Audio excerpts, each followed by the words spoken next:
Uma alimentação saudável é uma alimentação equilibrada, mas eu acho que não é só alimento que sacia a gente. Também acho que a gente precisa de lazer, uma alimentação tipo não só física, mas também espiritual. Para mim, eu acredito que seja comer pouco, pequenas quantidades e evitar fritura e refrigerante. Os alimentos orgânicos são aqueles provenientes de uma plantação sem produto químico, ou seja, nada de agrotóxicos ou hormônios. O tempo da natureza é respeitado e a qualidade do produto é incomparável. Biosfera no ar pela sustentabilidade do planeta.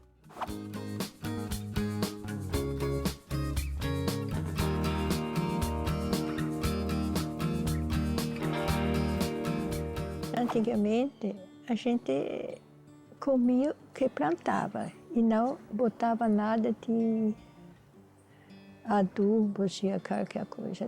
Nem esterco de animal botaram muito. E depois eles queriam produzir mais e começaram a adubar.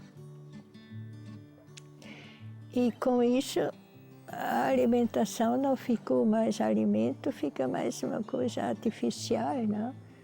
Aí está o grande problema, porque o pessoal está comendo o que não está mais natural, o que não está mais muito bom para a saúde. Então todo mundo fica também doente. Estamos no sítio Catavento, em Indaiatuba, interior paulista. Estamos aqui na propriedade do Fernando Ataliba, que trabalha com produto orgânico. É isso mesmo, Fernando? Isso mesmo. Fernando, para a gente começar, quando a gente fala de agricultura orgânica, nós estamos falando do que exatamente?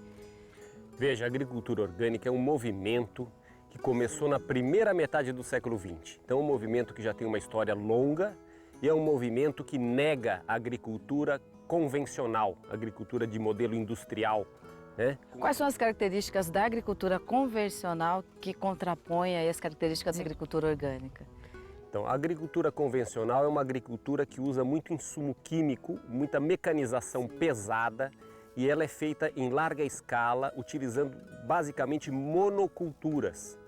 A agricultura orgânica é, vamos dizer, o avesso disso. Nós temos uma agricultura onde nós procuramos compreender o funcionamento da natureza para tentar replicar, copiar os ensinamentos que a natureza nos dá para que a gente possa produzir alimento em harmonia com a natureza. Ou seja, respeitar o tempo da natureza, a característica original dela. Respeitar o funcionamento da natureza e assim produzir um alimento de altíssima qualidade, que alimenta muito melhor o ser humano. A agricultura orgânica tem uma afinidade extraordinária com a agricultura familiar. Possivelmente no Brasil, em termos de produção, ela deve girar em torno de 80% de pequenas e médias propriedades e no máximo 20% em grandes propriedades. O que, sob nossa ótica, de qualquer maneira, seja ela pequena, média e grande, é extraordinário. Então nós aprendemos, por exemplo, que na agricultura orgânica não existe praga e doença. Não existe. Se não existe praga e doença, por que haveria necessidade de usar venenos para combater as pragas e as doenças se elas não existem? O que existe dentro do funcionamento da natureza, que é perfeito, é um funcionamento harmônico, maravilhoso. O que existe são agentes, seres, né, que são fungos, bactérias, insetos, vermes e outros seres que têm a função de degradar e reciclar aquilo que está em desequilíbrio.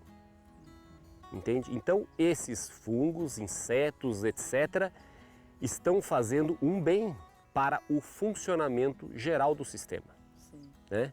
E quando as plantações são atacadas por esses agentes da natureza, eles estão revelando que essas plantações estão em desequilíbrio e que não seriam um bom alimento para o ser humano.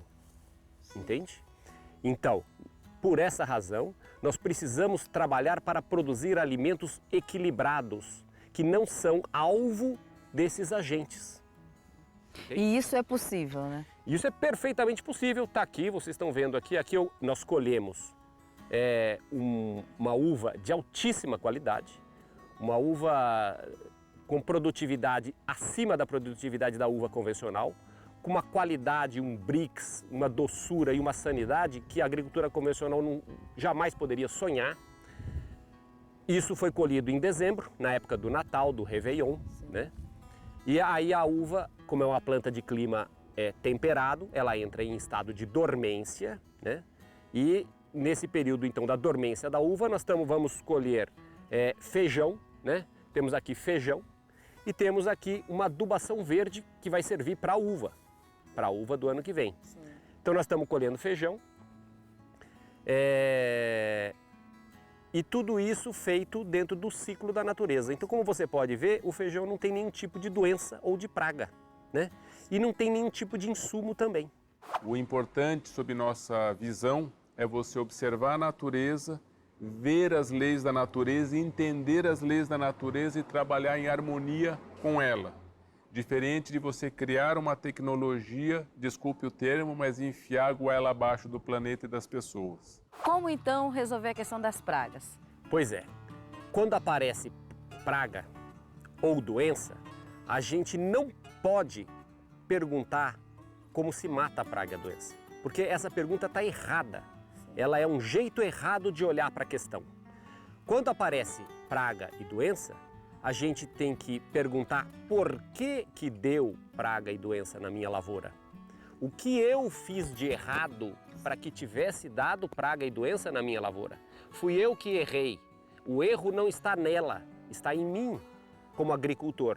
Eu não estou sabendo fazer agricultura, por isso que deu praga e doença. Se eu tomar as medidas para ter uma lavoura equilibrada, eu não terei esse tipo de problema. Esse é um problema de quem faz uma agricultura desequilibrada. Como a gente observa aqui, queria que você explicasse pra gente. Aqui você falou que é feijão, que é uva, e aqui já é um adubo preparando para uma próxima cultura que você vai desenvolver aqui. Isso leva quanto tempo?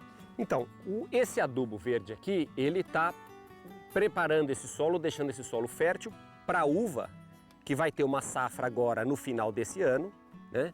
Então, ela vai se valer desse adubo verde que foi plantado. A partir do ano que vem, nessa área eu vou plantar o feijão. E também vou tirar um feijão de alta qualidade por conta desse adubo verde que foi plantado. Essa mudança no mesmo espaço, qual que é a diferença dela? Por que é importante fazer essa mudança sempre, Fernando? A gente precisa reciclar todos os materiais no solo, né? A vida, ela vive numa dinâmica muito grande. Nós temos que respeitar a dinâmica da vida, né? Então, é necessário a gente acompanhar esse movimento da vida, do movimento da mudança, da transformação e da dinâmica. Está sempre reciclando e fazendo com que as coisas tenham o seu ciclo natural. Produzem cada vez mais, mas a produção é cada vez mais pobre. E o que a gente recebe para comer já não é mais uma comida substancial. A gente come massa, mas quer dizer quantidade, mas não come qualidade. Então a agricultura orgânica, se você for ver o valor que ela tem para a sociedade, é infinitamente maior do que o preço que está sendo pago pelo consumidor.